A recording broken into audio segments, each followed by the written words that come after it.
Mga kababayan nating senior, mga pensioner, may magandang balita para sa inyo ngayong Agosto 2026. Kung kayo ay batch 1 o batch 2 pensioner, parehong mapapaaga ang pagtanggap ninyo ng inyong buwanang pensyon ngayong buwan at bihira lamang mangyari ang ganito sa parehong batch ng sabay-sabay.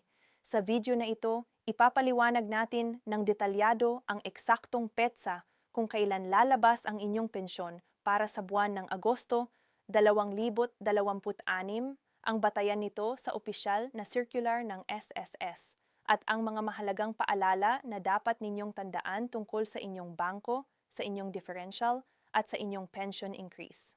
I-subscribe na po kayo sa aming channel na SSS Update Today para palagi kayong updated sa mga pinakabagong balita tungkol sa inyong pension at mga benepisyo. At bago tayo magsimula, comment na po kayo sa baba at sabihin kung saang city o probinsya kayo nanood ngayon. Ito ay nagbibigay sa akin ng malaking motibasyon na patuloy na gumawa ng mga video para sa inyo. Una sa lahat, alamin muna natin ng maayos kung anong batch kayo kabilang. Dahil dito, nakadepende ang eksaktong petsa ng inyong pension release.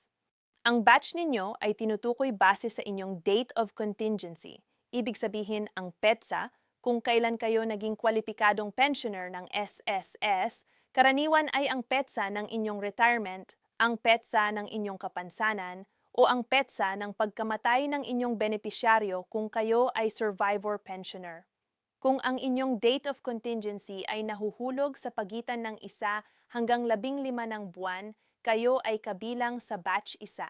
Kung ang inyong date of contingency naman ay nahuhulog sa pagitan ng 16 hanggang 31 ng buwan, kayo ay kabilang sa batch 2.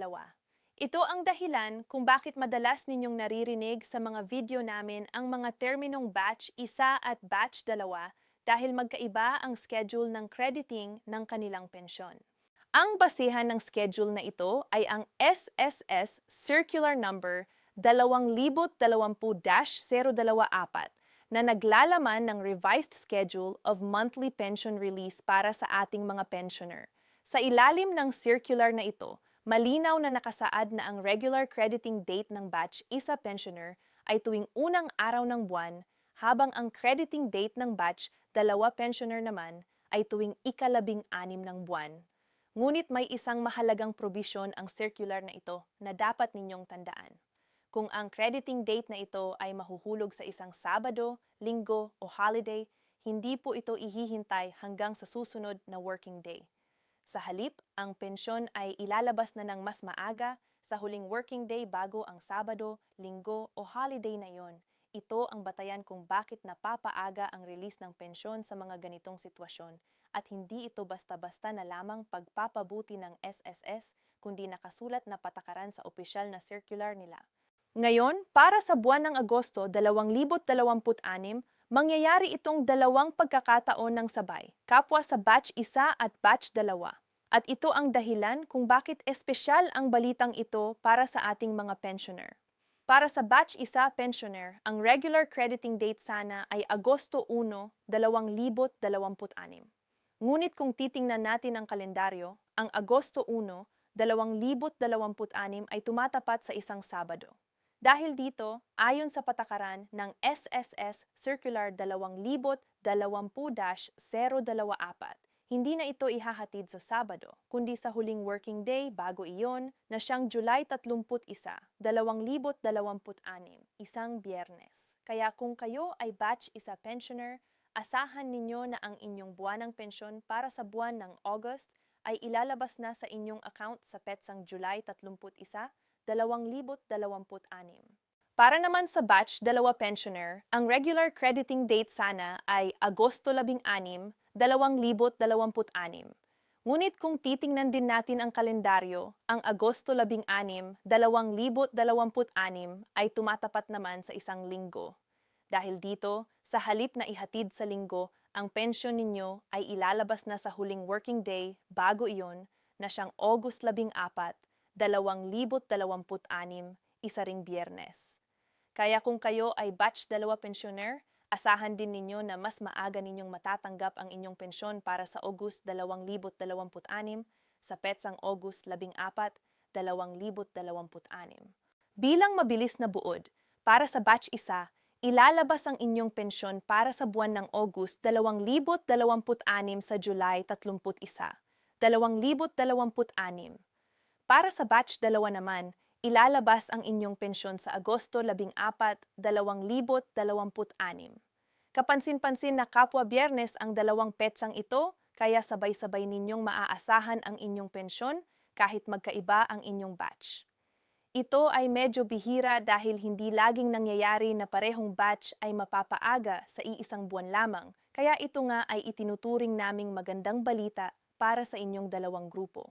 Ngayon, dagdag pa sa impormasyon tungkol sa schedule, mahalaga rin na maintindihan ninyo kung paano gumagana ang pagpasok ng pera sa inyong bangko.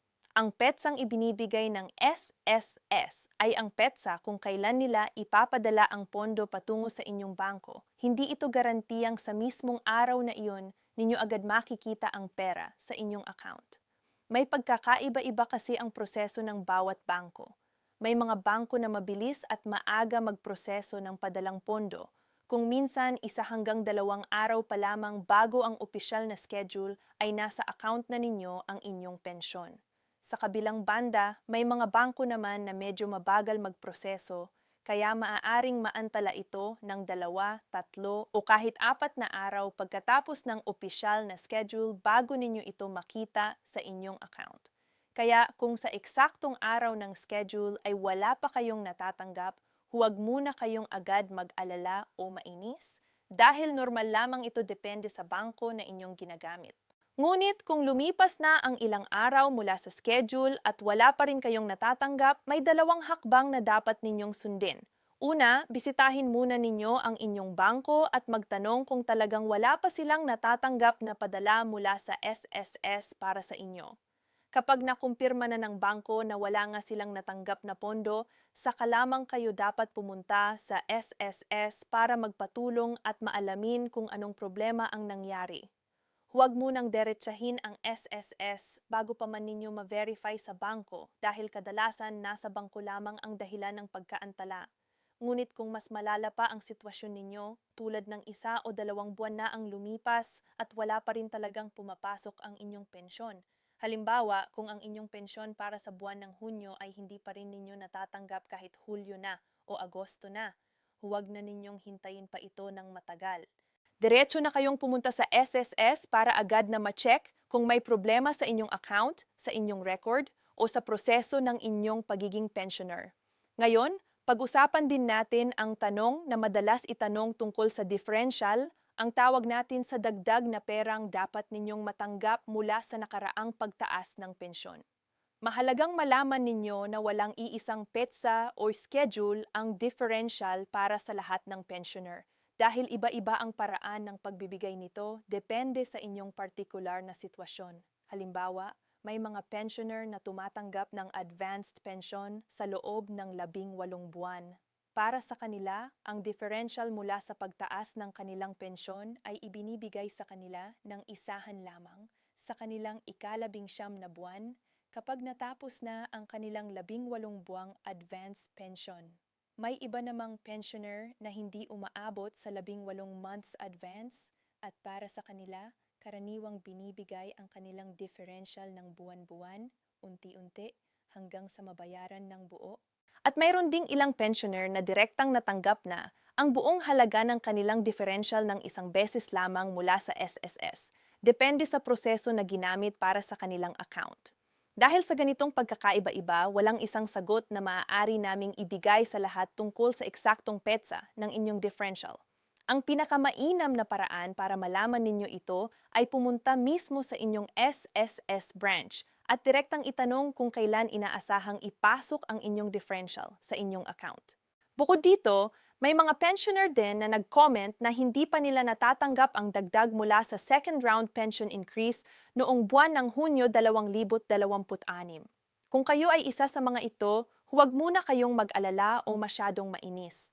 Totoo pong may dagdag na ibinibigay ang SSS sa ilalim ng Pension Reform Program, kaya kung hindi pa ninyo ito nakikita sa inyong pensyon, hindi ibig sabihin na hindi totoo ang dagdag na ito.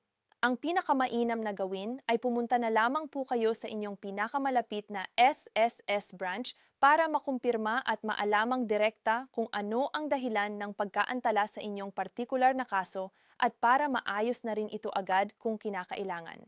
Bilang huling paalala, tandaan po natin ang mga sumusunod. Para sa Batch Isa Pensioner, ang inyong pensyon para sa August 2026 ay ilalabas na sa July 31, 2026. Para sa Batch 2 Pensioner naman, ang inyong pensyon ay ilalabas na sa Agosto 14, 2026. Ang batayan nito ay ang SSS Circular 2020-024 na nagsasaad na kapag ang crediting date ay nahuhulog sa Sabado, Linggo o holiday, ang pensyon ay ipapadala na sa huling working day bago iyon.